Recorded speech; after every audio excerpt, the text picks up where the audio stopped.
So you decided to join a boot camp, data science, software engineering, whatever topic you chose. And now you're wondering, how do I get the most out of it? How you get the most bang out of your buck and maximize this opportunity? Because you hear all the time, this is such a great opportunity. You're so blessed. You're so privileged. Well, how do you get the most out of a boot camp once you get in it? I have 3 tips for you, and we're going to get right into it.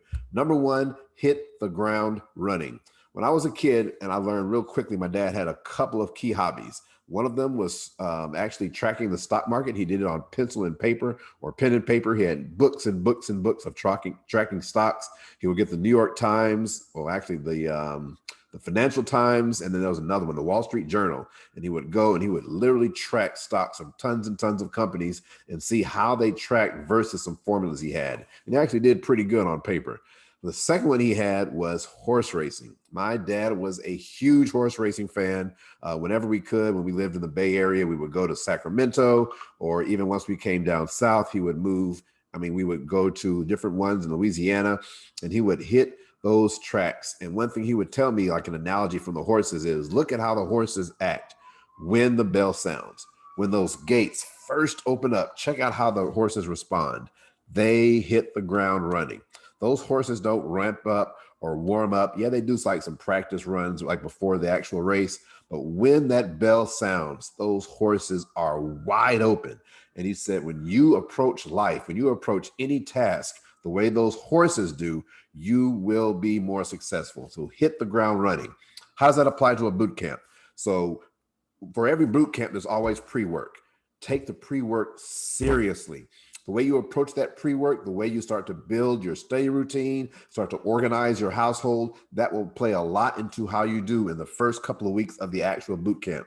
Take the pre-work seriously. Hit the ground running.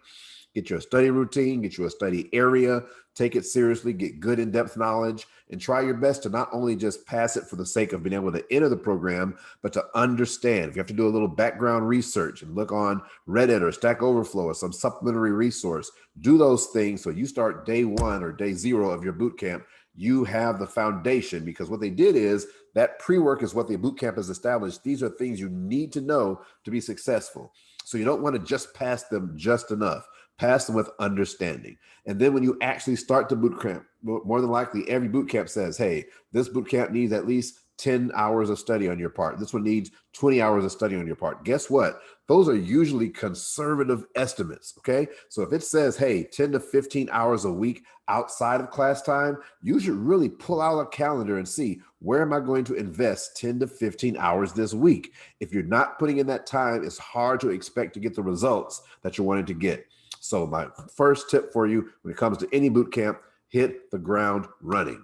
Second tip, we're not going to take any breaks. We're going right into it. We're not going to cut this. This is one take. Second tip is maximize your community. All right. You have a teacher, a primary teacher. You have teaching assistants of some types. And then, hey, you have fellow students. Don't sleep on your fellow students. That could be some of the greatest aid you get, because many times they might be able to explain something in a more relatable fashion than your teacher, your TA, or any other formal resource. So maximize your community. If in your cohort you're breaking up into little teams, all of you within each other's team should be supporting one another. Don't let anybody fall behind, right? Take a militaristic mindset if you want to. And if somebody's struggling, reach out to them on the communication platforms you have. It might be Discord, it might be Slack, it might be a chain of emails or something else, but reach out to one another and see, hey, who needs help? Maybe you're way ahead of the lesson where you actually are in the boot camp right then. Somebody else is probably just on time and somebody else is probably struggling.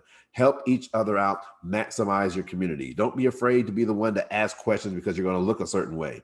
I would rather look a certain way and ask the question than not look a certain way. And I mean, look negatively, not ask the question, not get the information, and then get kicked out of the boot camp, right? Don't worry about aesthetics. Don't worry about how you're perceived. Get the help you need, maximize your community from your teacher, your fellow TAs, your fellow students, other TAs in the program that you might not be assigned to, or even reach out to other coding communities. There are so many coding communities, again, on Slack and on Discord and all these communication platforms where you can get assistance. Maximize your community. Last thing, and this kind of touches the whole imposter syndrome thing, is very important that you believe from the very beginning that you belong. If you were accepted into the program, they've already vetted you for all the criteria needed.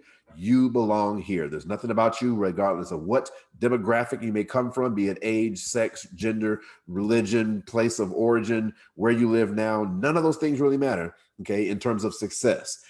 The only thing you have to fix is the mental mindset that maybe because I am fill in the blank, I don't belong here. Or maybe because I'm not fill in the blank, I'm not going to be so good. Erase those thoughts from the beginning. If you're accepted into the program, you are good enough to finish this program. I wish you well. My name is Lawrence. Feel free to look me up on Twitter, YouTube, and other places. Talk to you soon.